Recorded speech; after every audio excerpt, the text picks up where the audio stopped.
Hello বন্ধুরা, কেমন আছো? আশা করি প্রত্যেকেই ভালো আছো। বন্ধুরা, তোমরা সবাই জানো মাছের মধ্যে রুই এবং শাকের মধ্যে পুঁই আমার আপনার সকলের প্রিয় এই পুঁই শাক।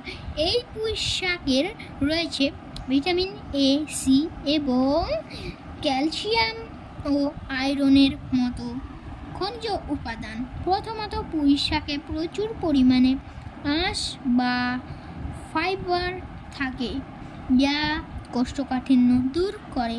এই শাক শরীর থেকে বর্জ্য পদার্থ বের করে দিতে সাহায্য করে। নিয়মিত পুঁই শাক খেলে হেমোগ্লোবিন হওয়ার ঝুঁকি কম থাকে। তবে বিশেষজ্ঞদের মতে যাদের ইউরিক অ্যাসিড বা কিডনির পাথর আছে তাদের এই শাক না খাওয়াই উচিত।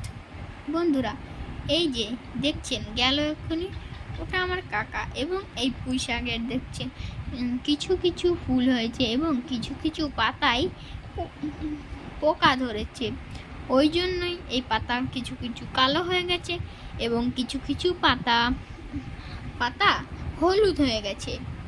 এবং এই পুঁই শাকটি দেখছেন, এটি একটি পাতকুটি বাঁশের মাচার ওপর আছে। দেখুন, দেয়াল থেকে নিচে থেকে ওপরের ছাদে পর্যন্ত চলে এসেছে এই পুঁই গাছটি।